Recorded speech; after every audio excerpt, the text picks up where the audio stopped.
Just after 6:30. Thank you very much for staying with us on The Full View. Economic Freedom Fighters leader Julius Malema says he will not turn against Africans who have genuine challenges in their countries and are fleeing reprisals and harassment. Speaking to SABC International News editor Sophie Mokoena, Malema said past leaders such as Nelson Mandela, Kwame Nkrumah and Muammar Gaddafi fought to unify Africans. It's a noble idea that must be defended and implemented. You can't say, also, if on the other hand, we want to decolonize the continent and come back on the other side and say we want the borders. The borders were imposed by colonizers, and therefore to say you want borders, you are perpetuating the legacy of colonialism, and it has got nothing to do with decolonizing the continent. We need to be one, because one strong currency in Africa is a threat to the dollar and threat to many other strong currencies.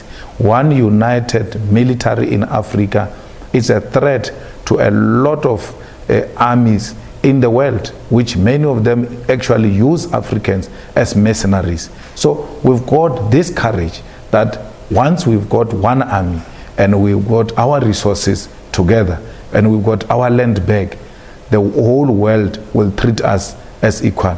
The people who say we can't be one, it is those who are threatened by the unity of Africa, and they sponsor the disunity of Africa. We can't even integrate in terms of regions. Right now, you look at SADC itself. We are struggling to integrate.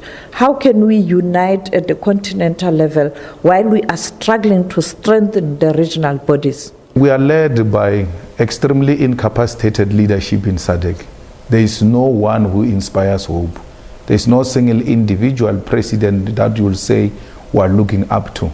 The people of our continent, especially the region of SADC, are more than willing to integrate.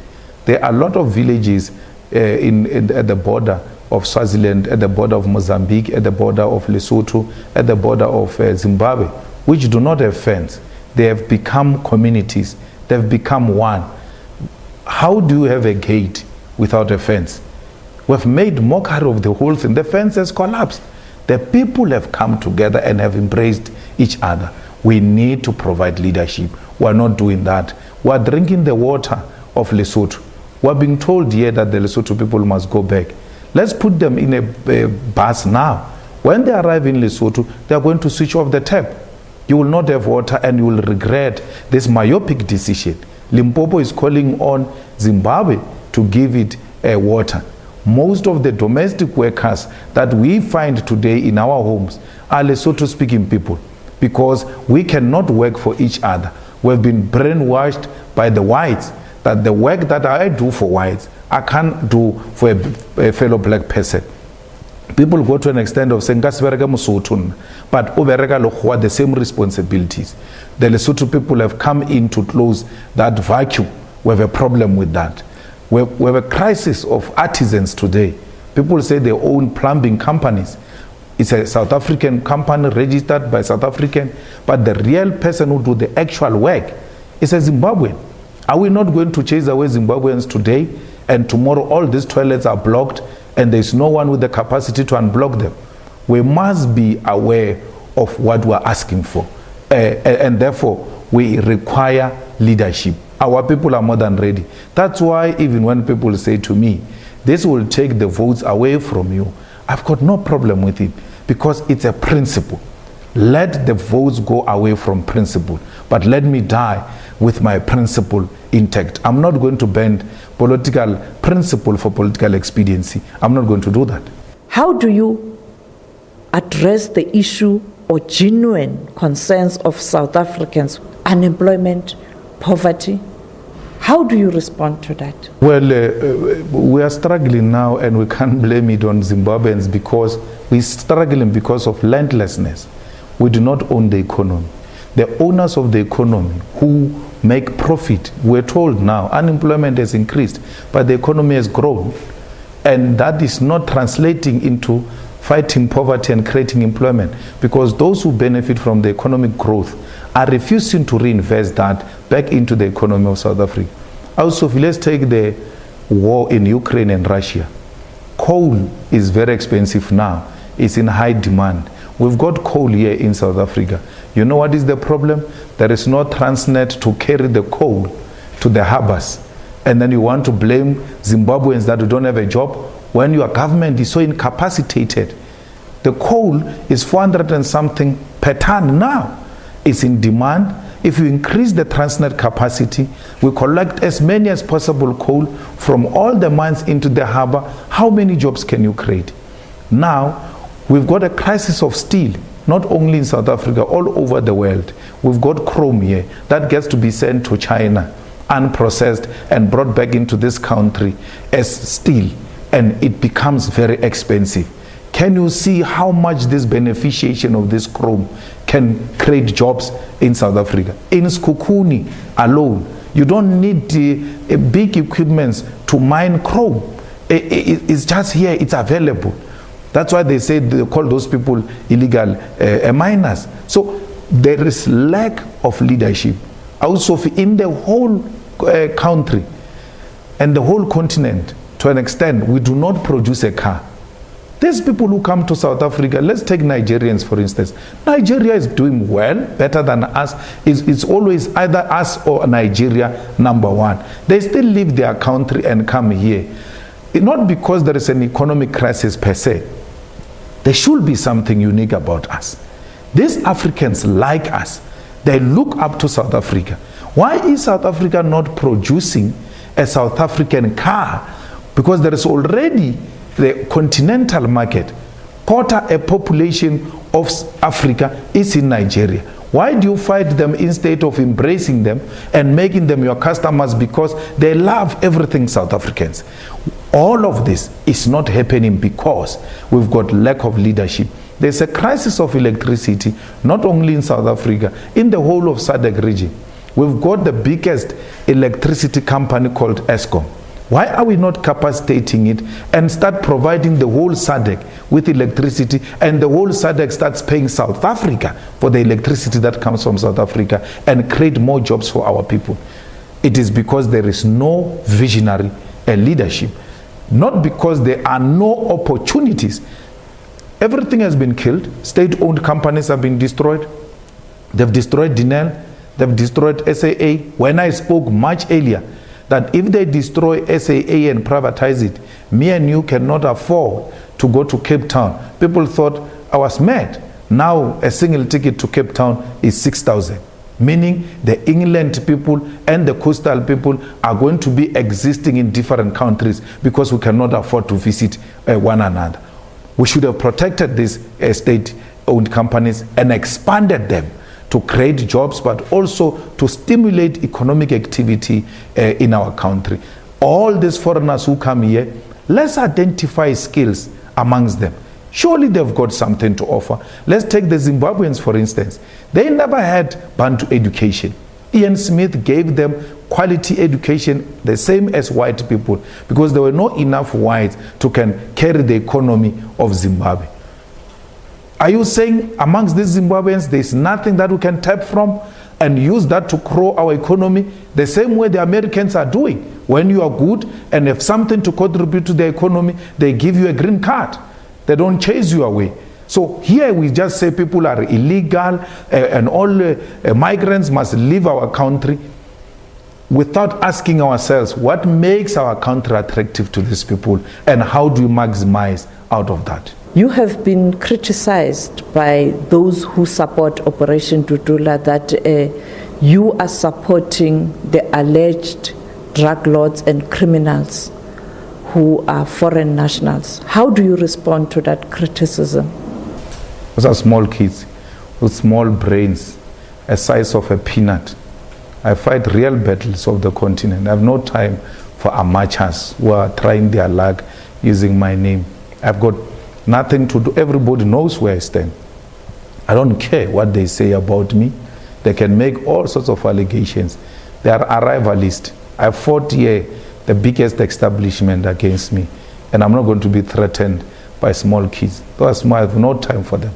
They are new into what they are doing. If you listen to how they speak, if you listen to the posture they take, they all imitate me. So why should I be worried by imitators? I have no time for kids. There's no principle to engage with there. I'm dealing here with principle. For the country to move forward, there has to be unity. Yes. Of South Africans and then the region and the continent. As a country right now, there is growing concern that the country itself, as South Africans, we are divided. And therefore, resolving the problems that we have, it's impossible. We don't have a common vision.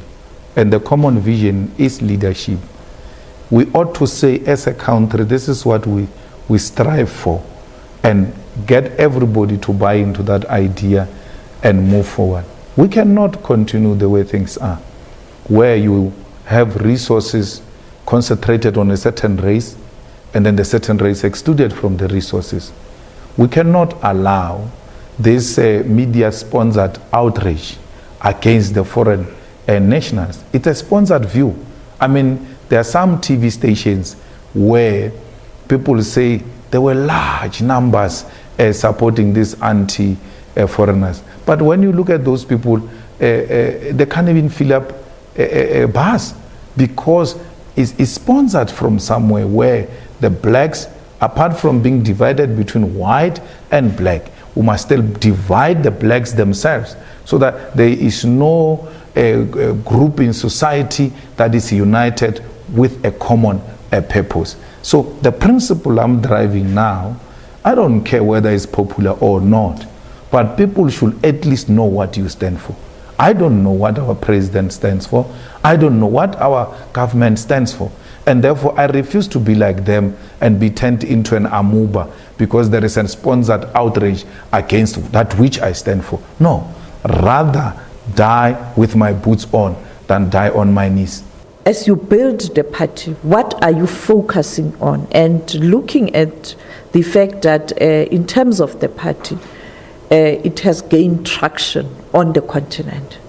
Well, firstly, our intention is to build a continental movement. That's why the logo of the EFF is Africa. It's not South Africa.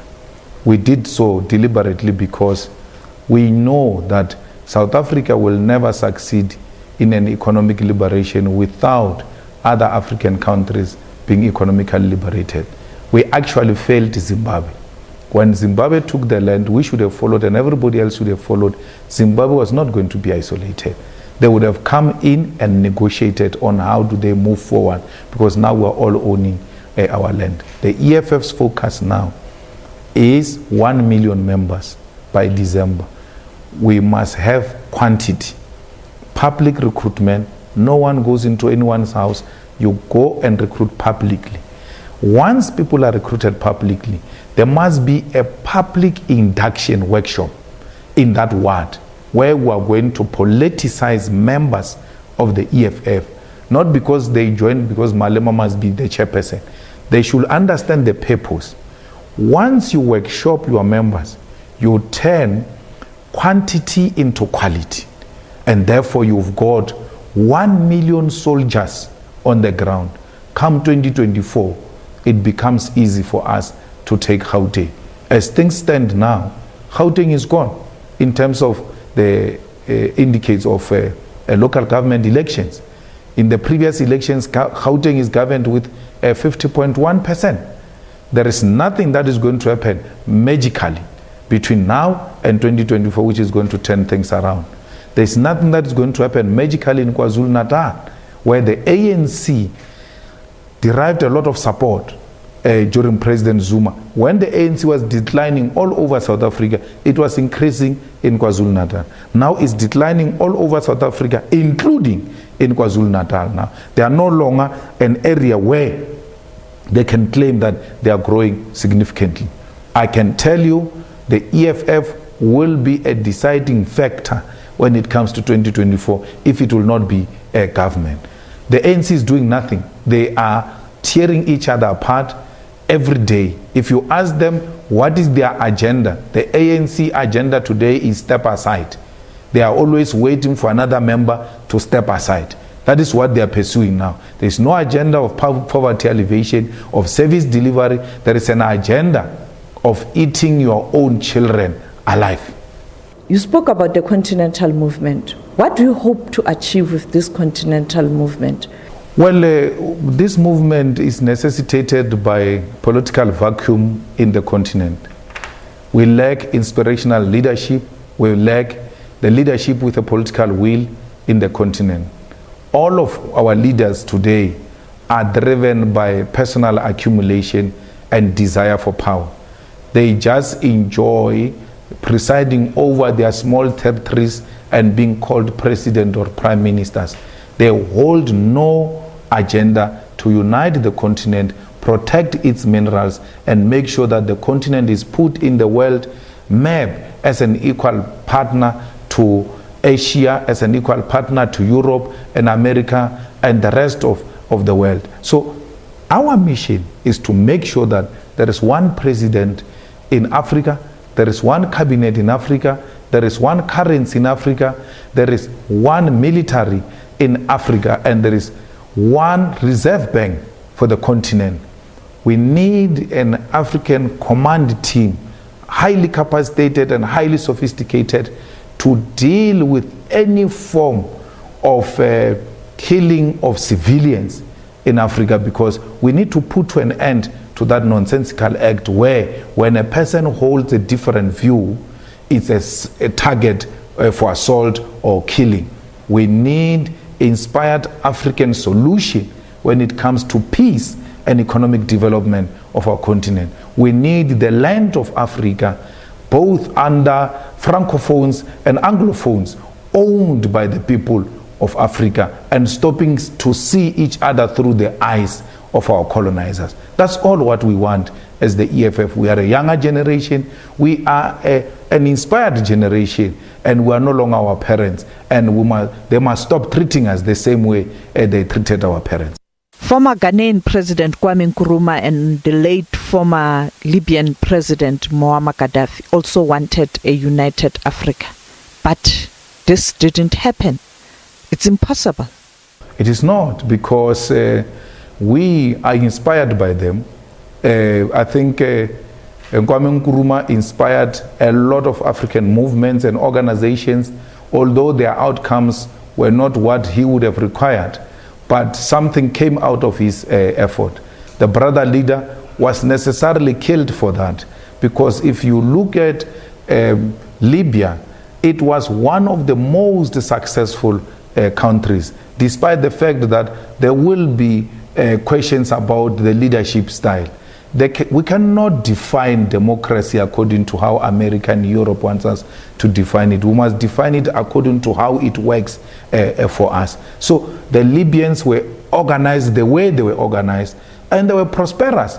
Look, today the NATO forces, together with America, they've destroyed a potential African country, which should have inspired many other countries.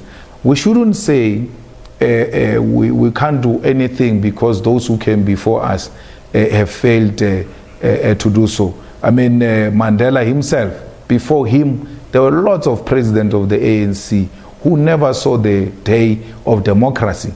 But inspired by their efforts, he himself continued to fight and ushered us into a democratic dispensation in 1994. We thank him for that, and we thank those who came before him. In the same way, we thank Nkrumah, and we thank Gaddafi, we thank Mugabe and President Mandela and O.R. Tambo for having inspired us to continue their legacy. President Mandela knew very well in 1994 when he took over that it's not yet Uhuru. That's why he said to all of us, "Aluta continue." If he knew that was the end of the struggle, he would have said, "Aluta continue." So we are inspired by his words that the struggle continues, and we're continuing that struggle. To achieve this, by now you should have been in contact or interacting with the leadership on the continent. Are you doing that? We are. If you are, can you share with us? We are. I mean, in the SADC itself, I don't think there is a single country without the presence of the EFF. I mean, we also even have members of parliament in Namibia. We are contesting elections in Lesotho. We've got EFF in Swaziland championing and leading the unrest in Swaziland. We are in Nigeria, we are in Ghana, we are in many other countries of the continent. Because it's a new idea, we shouldn't rush it. We should make sure that we dig a solid foundation for this movement to carry the whole continent. Your message to South Africans, particularly young people who are saying Malema has abandoned us. Well, they know, the young people of South Africa, that Julius Malema cares for them and the EFF cares for them. If you look at in all universities that have gone to elections now, the EFF has been engaged in clean sweep because it's the home of young people. So anyone who argues that young people do no longer see the EFF as their home is really daydreaming. Any event of the EFF, latest being Sharpeville, Langa, and in PE, majority of those who participated in those activities are young people. We are the organization that is inspired by the suffering and the struggles of young people, particularly African young people. We are going to fight this unemployment. We are the ones who fought for the insourcing of security guards. We are the ones who fought for insourcing of cleaners in the municipalities where we had influence, in the universities where we had influence. We are the ones who put before Parliament